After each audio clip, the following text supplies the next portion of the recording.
नमस्कार मित्रजनों, आज आपका एक बार फिर से स्वागत है हमारे चैनल आध्यात्मिक कैस्ट्रो में। आज हम आपको श्रवण कराने जा रहे हैं पितृपक्ष यानी आश्विन माह के कृष्ण पक्ष में आने वाले प्रदोष व्रत की कथा, जो कि रविवार के दिन पड़ने वाला है, जिसे रवि प्रदोष व्रत भी कहा जाता है। आप सभी भक्तजन इस कथा को बड़ी ही श्रद्धा पूर्वक और ध्यान पूर्वक श्रवण करिए। उससे पहले यदि आप हमारे चैनल पर नए हैं, कृपा पूर्वक हमारे इस चैनल को जरूर सब्सक्राइब करें और बेल आइकन दबाना बिल्कुल ना भूलें। बोलो शंकर भगवान की जय। एक समय सर्व प्राणियों के हितार्थ परम पावन भागीरथी के तट पर ऋषि समाज द्वारा विशाल गोष्ठी का आयोजन किया गया था। विज्ञ महर्षियों की एकत्रित सभा में व्यास जी के परम प्रिय शिष्य पुराण वेत्ता परम पूज्य श्री सूत जी महाराज हरि कीर्तन करते हुए वहां पर पधारे। सूत जी को देखते ही सौनकादिक 88,000 ऋषि मुनियों ने खड़े होकर के दंडवत प्रणाम भी किया। महाज्ञानी सूत जी ने भक्ति भाव से ऋषियों को हृदय से लगाया तथा आशीर्वाद दिया। विद्वान ऋषिगण और सब शिष्य आसनों पर विराजमान हो गए। मुनिगण विनीत भाव से पूछने लगे कि हे परम दयालु, कलिकाल में शंकर भगवान की भक्ति किस आराधना के द्वारा उपलब्ध होगी? हम लोगों को यह आप बताने की कृपा कीजिए, क्योंकि कलयुग में सर्व प्राणी पाप कर्म में रत रह करके वेद शास्त्रों से विमुख रहेंगे। दीनजन अनेकों कष्टों से त्रस्त रहेंगे। हे मुनिश्रेष्ठ, कलिकाल में सत्कर्म की ओर किसी की कोई रुचि नहीं होगी। जब पुण्य क्षीण हो जाएंगे तो मनुष्य की बुद्धि असत कर्मों की ओर खुद ब खुद प्रेरित होगी, जिससे दुर्विचारी पुरुष वंश सहित समाप्त हो जाएंगे। इस अखिल भूमंडल पर जो मनुष्य ज्ञानी होकर ज्ञान की शिक्षा नहीं देता, उस पर परम पिता परमेश्वर कभी प्रसन्न नहीं होते हैं। हे महामुनि, ऐसा कौन सा वह उत्तम व्रत है जिससे मनोवांछित फल की प्राप्ति हो सकती है? आप कृपा पूर्वक हमसे कहिए। ऐसा सुनकर के दयालु हृदय श्री सूत जी कहने लगे कि हे श्रेष्ठ मुनियों तथा सौनक जी, आप बहुत ही धन्यवाद के पात्र हैं। आपके विचार बड़े सराहनीय एवं प्रशंसनीय हैं। आप वैष्णव अग्रगण्य हैं, क्योंकि आपके हृदय में सदा परहित की भावना रहती है।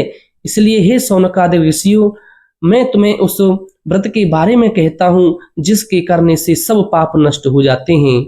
धन वृद्धि कारक, दुख विनाशक, सुख प्राप्त करने वाला, संतान देने वाला, मनोवांछित फल प्राप्ति कराने वाला यह व्रत मैं तुमसे कहता हूँ, जो किसी समय भगवान शंकर ने माता सती जी को सुनाया था, और उनसे प्राप्त यह परम श्रेष्ठ उपदेश मेरे परम पूज्य गुरुदेव ने यह मुझे सुनाया है, जिसे आपको समय पाकर शुभ वेला में मैं आपको श्रवण कराता हूँ। बोलो उमापति शंकर भगवान की जय। सूत जी कहने लगे कि आयु वृद्धि, स्वास्थ्य लाभ हेतु त्रयोदशी का व्रत अवश्य करना चाहिए।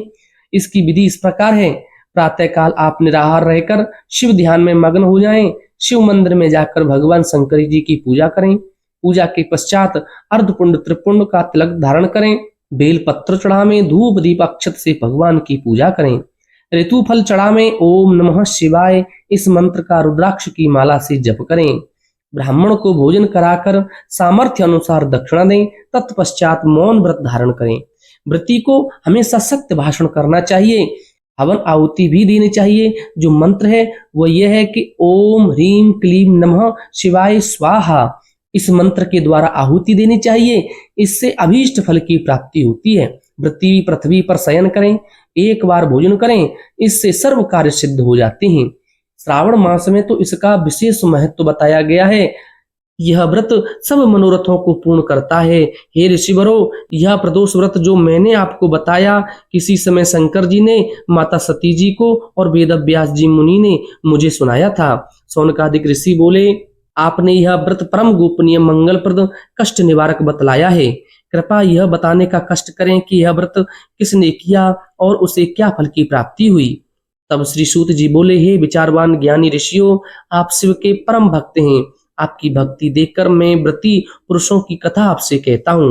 सूत जी कहने लगे, एक गांव में एक अतिदीन ब्राह्मण निवास किया करता था। उसकी सती साध्वी स्त्री प्रदोष व्रत किया करती थी। उसके घर में ही पुत्र रत्न था। एक समय की बात है कि वह पुत्र गंगा स्नान करने के लिए गया। दुर्भाग्यवश मार्ग में चोरों ने उसे घेर लिया और वह कहने लगे कि हम तुझे मारेंगे, नहीं तो तू अपने पिता का जो गुप्त धन है वह हमें बता दे। बालक दीन भाव से कहने लगा कि हे बंधुओं, हम अत्यंत दुखी दीन हैं। हमारे पास तो धन कहाँ हो सकता है। चोर फिर कहने लगे कि तेरे पास पोटली है, उसमें क्या बना है। बालक ने निसंकोच उत्तर दिया कि मेरी माता ने मुझे रोटी बना करके बांध करके दी है। दूसरा चोर बोला कि भाई यह तो अति दीन दुखी हृदय है, इसे छोड़ दीजिए। बालक इतनी बात सुनकर वहां से प्रस्थान करने लगा और एक नगर में पहुंचा। नगर के पास एक बरगद का पेड़ था। बालक थक करके वहीं पर बैठ गया और वृक्ष की छाया में ही सो गया। उस नगर के सिपाही चोरों की खोज कर रहे थे कि खोज करते करते उस बालक के पास आ गए। सिपाही बालक को ही चोर समझ करके राजा के समीप ले गई।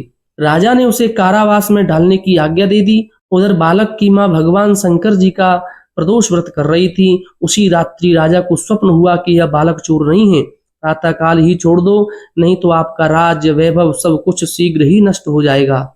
रात्रि समाप्त होने पर राजा ने उस बालक से सारा वृतांत पूछा।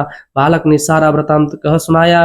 वृतांत सुनकर राजा ने सिपाही भेजकर बालक के माता पिता को भी पकड़वा करके बुलवा लिया। राजा ने जब उन्हें भयभीत जाना देखा तो कहा कि तुम भय मत करो, तुम्हारा बालक तो निर्दोष है। हम तुम्हारी दरिद्रता देख करके 5 गांव दान में देते हैं। शिव जी की दया से ब्राह्मण परिवार अब आनंद से रहने लगा। इस प्रकार जो कोई भी इस व्रत को धारण करता है उसे आनंद की प्राप्ति होती है। बोले शंकर भगवान की जय।